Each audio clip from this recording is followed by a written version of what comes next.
అమరావతి రాజధాని inner ring road దాని పరిస్థితి ఏంటి? అమరావతి రాజధాని ఔటర్ రింగ్ రోడ్డు పనులు ఎక్కడి వరకు వచ్చాయి? దీనిపైన వీడియో చేయాలి అంటూ చాలామంది కామెంట్లు చేస్తూ ఉన్నారు.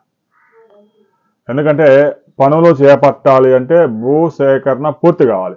భూసేకరణ పూర్తి కావడంతో పాటు ఎవరైతే రైతులు భూములు కోల్పోతారో వాళ్ళందరికీ పరిహారం చెల్లింపులు కూడా పూర్తి కావాలి. అందులో కొంతమంది రైతులు కోర్టుకు వెళ్తారు, సహజం, అది కామన్. అయితే కేంద్ర ప్రభుత్వ ప్రయోజనాల కోసం కానీ రాష్ట్ర ప్రభుత్వం కానీ ప్రజల కోసం పెద్ద ఎత్తున భూమి సేకరించేటప్పుడు అవసరమైన భూమిని తీసేసుకొని ఆ పనులు పూర్తి చేసుకొని తర్వాత ఏదైనా ఉంటే కోర్టులో తెలుసుకునే వ్యవహారం ఉంటుంది. రైల్వే లైన్స్ వేసిన, నీటిపారుదల ప్రాజెక్టులు నిర్మించిన, ఔటర్ రింగ్ రోడ్డు అయినా, జాతీయ రహదారుల విస్తరణ అయినా, కొత్త జాతీయ రహదారిని నిర్మించినా ఇదే పరిస్థితి. భూసేకరణ పూర్తి చేసినప్పుడు సహజంగా ఒక 100 మంది రైతులు ఉంటే 4-5 కోర్టుకు వెళ్తారు, మాకు పరిహారం చాలు పెంచాలని. కోర్టులో పోరాడి 15 సంవత్సరాల తర్వాత ఎప్పటికో తీర్పు వస్తుంది. ఈలోగా వాళ్ళకి అక్కడ ఎంతైతే ఉందో పరిహారం భూమి రిజిస్ట్రేషన్ వాల్యూకి 300% చెల్లించేసి పనులు చేసుకుంటారు. ఔటర్ రింగ్ రోడ్డు వ్యవహారంలో కూడా భూసేకరణకి రంగం సిద్ధమైంది.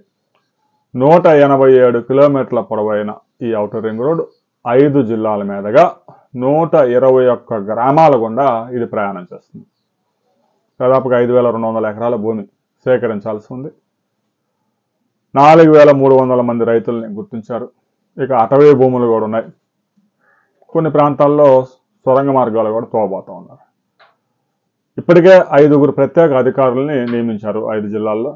ఆ అధికారులు ఇదే పనిలో ఉన్నారు. గ్రామ సభలు నిర్వహించడంతో పాటుగా ఏ సర్వే నెంబర్ల గుండా ఈ యొక్క ఔటర్ రింగ్ రోడ్డుకు సంబంధించిన అలైన్మెంట్ వెళ్తా ఉందని చెప్పేసి దాని మీద ఆ సర్వే నెంబర్లలో క్రయ విక్రయాలు నిలిపివేసిన సంగతి మనం గతంలోనే తెలుసుకున్నాం. కేవలం ఆ సర్వే నెంబర్కి సంబంధించి ఆ అలైన్మెంట్లో వెళ్ళే కాకుండా ఒక 500 మీటర్ల సేఫ్ జోన్, అవసరమైతే కొంచెం అలైన్మెంట్ కనుక రేపు మార్చాల్సి వస్తే కొద్దిగా ఒక 10 మీటర్లు అటు ఇటు అయినా కూడా ఇబ్బంది లేకుండా ఒక 500 మీటర్లు అటు ఇటు కూడా రిజిస్ట్రేషన్లు బంద్ చేశారు. రాబోయే కొద్ది రోజుల్లో నోటిఫికేషన్ రిలీజ్ చేయబోతా ఉన్నారు. ఇక భూసేకరణ ప్రక్రియ 2-3 నెలల్లో పూర్తి చేసుకొని మార్చి నాటికి టెండర్స్ కాల్ చేయడానికి రాష్ట్ర ప్రభుత్వం సిద్ధమవుతా ఉంది. ఒకసారి భూసేకరణ పూర్తి చేసుకొని జాతీయ రహదారుల సంస్థ కనుక భూమిని అప్పచెప్తే వాళ్ళు వెంటనే టెండర్స్ పిలవడానికి సిద్ధంగా ఉన్నారు. భూసేకరణకు అయ్యే ఖర్చులో సగం కేంద్ర ప్రభుత్వం, సగం రాష్ట్ర ప్రభుత్వం భరించబోతా ఉన్నాయి. దాదాపుగా ఔటర్ రింగ్ రోడ్డుకి ఒక 5,000 కోట్ల రూపాయలు భూ సేకరణకి ఖర్చుగా పోతా ఉంది. అందులో 2,500 కోట్లు రాష్ట్ర ప్రభుత్వం భరించాలి. మిగిలిన 2,500 కోట్లు కేంద్రం భరిస్తుంది. ఆ తర్వాత ఔటర్ రింగ్ రోడ్డు నిర్మాణం 3 సంవత్సరాలు అయితే గ్యారంటీగా పడుతుంది. 25,000 కోట్ల రూపాయలు ఖర్చు అవుతుందని అంచనా. ఆ తర్వాత కొంచెం ఖర్చులు పెరగవచ్చు అంచనాలు. అది ఔటర్ రింగ్ రోడ్డుకు సంబంధించిన అప్డేట్స్. పనులు ప్రారంభించే ముందే దానికి సంబంధించిన భూసేకరణ, డిపిఆర్ల మార్పులు, టెండర్స్ పిలవడం, నిధులు సేకరించుకోవడం, ఈ వ్యవహారాలన్నీ 40% పనులు ముందే ఉంటాయి. ఒకసారి పనులు ప్రారంభిస్తే 24 నెలల్లో సాధారణ పనులన్నీ పూర్తి చేస్తారు. ఇక బ్రిడ్జెస్, కృష్ణానది మీద 2 ప్రాంతాల్లో బ్రిడ్జిలు వస్తాయి కాబట్టి అవి 3 సంవత్సరాలు అయితే గ్యారంటీగా పడతాయి. రాబోయే కొద్ది నెలల్లోనే ఔటర్ రింగ్ రోడ్డు పనులు పటాలెక్కబోతా ఉన్నాయి. ఇక ఇన్నర్ రింగ్ రోడ్డు వ్యవహారానికి వస్తే inner ring road build operate transfer BOT మెథడ్లో నిర్మించాలని రాష్ట్ర ప్రభుత్వం నిర్ణయిస్తూ ఉంది.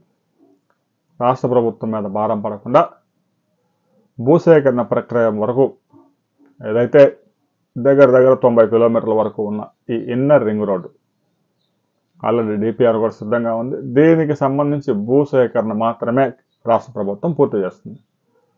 ఆ తర్వాత ఎవరైతే టెండర్స్ పొందుతారో వారికి ఆ పనులు అప్పగిస్తారు. ఆ సంస్థ ఆ రోడ్డుని నిర్మించి ఒక రాబోయే 20 years ఎలాగైతే గుంటూరు నుంచి విజయవాడ మధ్యలో కాజా టోల్గేటు, లేదంటే కీసర దగ్గర టోల్గేట్లో, చౌటప్పల్ దగ్గర టోల్గేట్లు ఎలాగైతే జాతీయ రహదారుల మీద ఉందో అలా టోల్గేట్ పెట్టుకొని వాహనానికి ఇంత అని చెప్పేసి 20 సంవత్సరాలు వసూలు చేసుకుని తర్వాత ఆ టోల్గేట్లు ఎత్తేస్తారు. బిల్డ్ ఆపరేట్ ట్రాన్స్ఫర్, దీనికి కూడా డిపిఆర్లో పెద్దగా చేంజెస్ లేవు. ఆల్రెడీ అలైన్మెంట్ కానీ డిపిఆర్ కానీ డిపిఆర్ల ఖర్చులు అయితే కొంచెం మారుతాయి, ఎందుకంటే 2017-18లో తయారు చేసిన డిపిఆర్ కాబట్టి అప్పటికి ఇప్పటికి ఏ వస్తువులు ఎంత ధరలు పెరిగాయో చూసుకొని ఆ ఖర్చు అయితే మారుతుంది, కానీ అలైన్మెంట్ అయితే మాత్రం మారే అవకాశం లేదు. చాలామంది అడుగుతూ ఉన్నారు, విజయవాడ వెస్ట్ బైపాస్ వచ్చింది కదా, కొన్ని ప్రాంతాల్లో ఒక 2-3 ప్రాంతాల్లో వెస్ట్ బైపాస్కి దగ్గరగా వస్తుంది ఇన్నర్ రింగ్ రోడ్డు, అక్కడేమైనా చేంజ్ చేస్తారా అని అడుగుతున్నారు. అవకాశం లేదు.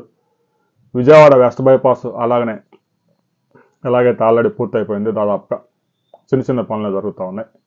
ఆ విద్యుత్ లైన్లు తొలగించే కార్యక్రమం పెద్ద ఎత్తున జరుగుతూ ఉంది. ఇక అమరావతి రాజధాని పరిధిలో వెస్ట్ బైపాస్ అండర్ పాసులు లేకుండా జగనన్న చేసిన అరాచకాన్ని సరిదిద్దడానికి మరో 400 కోట్ల రూపాయలు ఖర్చు చేయాల్సి వస్తుంది. ఆ పనులు కూడా వేగంగా జరుగుతూ ఉన్నాయి. ఇక ఇన్నర్ రింగ్ రోడ్డుకు సంబంధించి రాబోయే 2-3 నెలల్లోనే భూసేకరణకి నోటిఫికేషన్ ఇవ్వబోతా ఉన్నారు. ఒకేసారి inner ring road, outer ring road పనులు చేపట్టే విధంగా రాష్ట్ర ప్రభుత్వం చర్యలు తీసుకుంటుంది. అవుటర్ రింగ్ రోడ్డు పూర్తిగా కేంద్ర ప్రభుత్వానికి అప్పగించారు.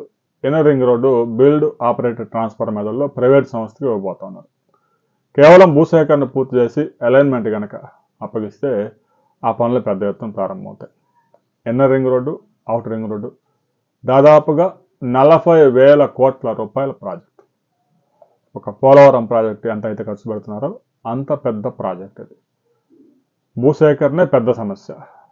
అలైన్మెంటు, భూసేకరణ, డిపిఆర్లు సిద్ధమైతే ఇక టెండర్స్ కాల్ చేయటం. టెండర్స్ పిలిచి ఒక 2 నెలలు సమయం ఇస్తారు. L1గా వచ్చిన వాళ్ళకి పనులు అప్పగిస్తారు. దాదాపుగా ఒక 20 కిలోమీటర్లు ప్యాకేజీగా అప్పగిస్తారు ఏ పనులైనా.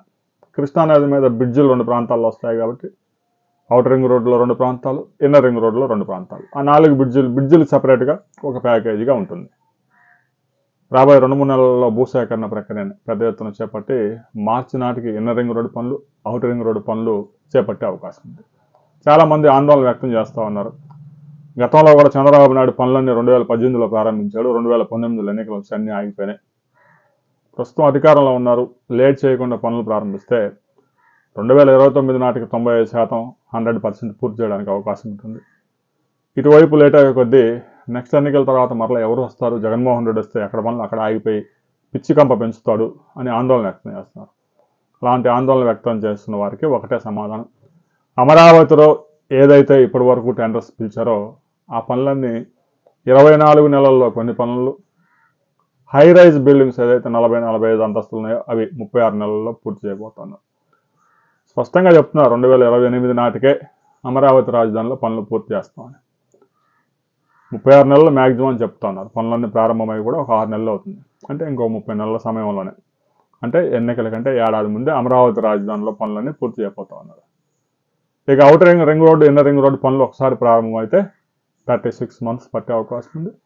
మే నెల నుంచి పెద్ద ఎత్తున పనులు ప్రారంభించేందుకు కేంద్ర రాష్ట్ర ప్రభుత్వాలు సిద్ధమవుతా ఉన్నాయి. ఈలోగా భూసేకరణ ప్రక్రియ పూర్తి చేయబోతా ఉన్నారు. రాబోయే కొద్ది రోజుల్లోనే ఈ 2 ప్రాజెక్టులు పట్టలేకపోతాను. ఈ 2 ప్రాజెక్టులకి నిధుల సమస్య అనేదే లేదు. అందువల్ల ప్రాజెక్టులు ఆలస్యం అయ్యే అవకాశం లేదు. కేవలం భూసేకరణకు సంబంధించి ఎలాగో ల్యాండ్ పూలింగ్ కాదు కాబట్టి భూసేకరణ ఫాస్ట్గా అవుతుంది.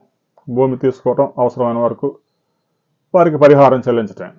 అది అమరావతి రాజధానిలో మాదిరి భూమి తీసుకొని మరలా దాంట్లో 1250 గజాల ఎకరానికని రైతులకు ఇవ్వటం అలాంటి కార్యక్రమం లేదు కాబట్టి ఈ ప్రక్రియ త్వరగా పూర్తయ్యే అవకాశం ఉంది.